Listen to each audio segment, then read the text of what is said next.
So good morning everyone and happy new year.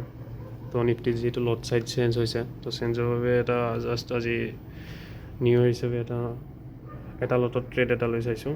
এইটো মই ট্ৰেডটো লজিকটো মই এক্সপ্লেইন কৰি আছোঁ গাইজ। তো এতিয়া চাই লওক PNL বৰ্তমান 307 চলি আছে এটা লটত 75টা কোৱাণ্টিটি। তো মোৰ টাৰ্গেট মিনিমাম 1:5 আছে, প্ৰিমিয়ামত 1:3। তো চাই লওক কি হয় ট্ৰেডটো। Okay guys. চ' গাইজ ট্ৰেডটো লোৱা হৈ গ'ল।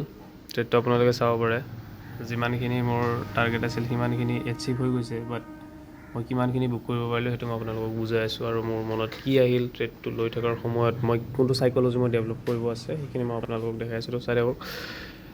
এইখন হ'ল আমাৰ যোৱাকালি 31st চাৰ্ট। এইখনত কোনো ধৰণৰ মুভমেণ্ট আমি নাপালোঁ। গতিকে ইয়াতে চাব পাৰে এইটো 10টা বজাত মানে ইয়াৰ পৰা যিটো বাইং মোমেণ্টাম আহিছিল সেই বাইং মোমেণ্টামটো অহাৰ পাছত অলমষ্ট মাৰ্কেটে এইখিনিত হোল্ড কৰি হাই লগালে 23,686ৰ হাই লগোৱাৰ পিছতে তাৰপিছত এটা ৰিজেকশ্যন আহি গ'ল। আজিও প্ৰথম মৰ্ণিঙত ইয়াতে যোনে বাই কৰি আছিল তো সিহঁতৰ চেলখিনি বৰ্তমান মাৰ্কেট খাই লৈ কিনে ইয়াতে চাব পাৰে এইটো এটা W পেটাৰ্ণ ফৰ্ম হৈছে। তো W পেটাৰ্ণ ফৰ্ম হৈ কিনে মই এই Wটো মানুহে হোৱাৰ পিছত দেখিছে, তো মই সেই Wটো আগতে কেটচ কৰি লৈছোঁ। যিটো মই টাৰ্গেট হয়তো মই ফুল্লি ৰিচিভ কৰিব নোৱাৰিলোঁ কাৰণ মই সেইটো চাইক'লজি হিট প্ৰব্লেম হৈ গ'ল। এতিয়া আপোনাৰ মই কিমানখিনি বুক কৰিব পাৰিলোঁ এইটো দেখাই দিছোঁ। এইটো মোৰ পজিশ্যন চাব পাৰে 900 অলমষ্ট বুক কৰিব পাৰিছোঁ।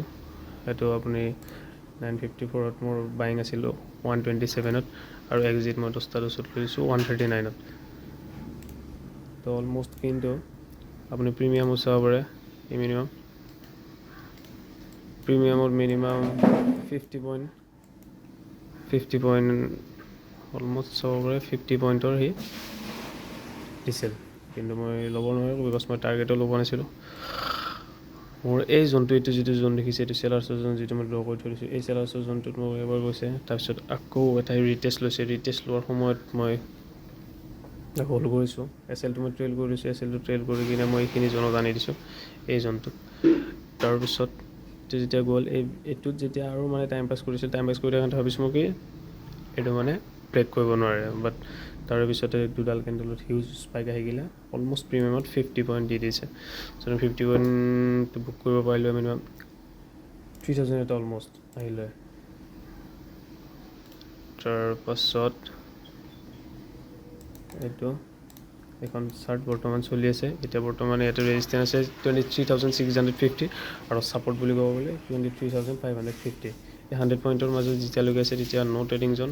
এতিয়া মই বৰ্তমান একো ট্ৰেড নলওঁ, ইডাৰ এই জোনটো ভাঙিব লাগিব নহ'লে এই জোনটো ব্ৰেকডাউন কৰিব লাগিব। তেতিয়া 23,550 এণ্ড 23,650 এই 100 পইণ্টৰ মাজত বৰ্তমান চলি আছে। তো গাইজ ইয়াৰটো ট্ৰেডৰ পৰা মই এইটোৱে চাইক'লজি ডেভেলপ কৰিব পাৰিলোঁ যে কি ট্ৰেডটো লোৱাৰ আগত যিমানখিনি এনালাইজ কৰিব আছে বা যিমানখিনি আমি এনালাইজ কৰোঁ তো সেইখিনি ট্ৰেডটো লোৱাৰ আগত এনালাইজ কৰিব লাগে। তাৰে পিছত এনালাইজ কৰি থাকি বা ট্ৰেডটো কি হ'ব কি নহ'ব ইমানখিনি প্ৰফিট দেখা পাইছেচোন বুক কৰি লওঁ নেকি, নহ'ব লছ বুক কৰিব নোৱাৰোঁ, প্ৰফিট অলপ দেখা পাইছোঁ হ'ব ব্ৰ'কাৰেজটো ওলাই যাওক তো বুক কৰোঁ নেকি, নহয় সেইটো নহয়। তো মোৰো প্ৰব্লেম আছে, তো মই এইটো লাহে কাম কৰি যাম। এইটো ইয়াৰত মই সেইটো কাম কৰি যাম মোৰ নিজৰ চাইক'লজিৰ ওপৰত। তো এতিয়া অলমষ্ট মিনিমাম 50 পইণ্ট পালোঁ হয় যদি মই হোল্ড কৰিব পাৰিলোঁ হয়, কিন্তু মোৰ তাতে কি আহি গ'ল গ্ৰীড আহি গ'ল। হ'ব 900ৰ প্ৰফিট পাইছোঁ 900 এটা হ'লে হৈ যাব। তো মই সেইটোৰ কাৰণে হয়তো মই চাগে এই 50 পইণ্টটো মোৰ হাতৰ পৰা গুচি গ'ল। তো ট্ৰাই কৰিম নেক্সট টাইম এনেকুৱা পইণ্ট কেপচাৰ কৰিবলৈ। তো চেনেলটো গাইজ ছাবস্ক্ৰাইব কৰি দিব। Trade with Deka. Okay bye.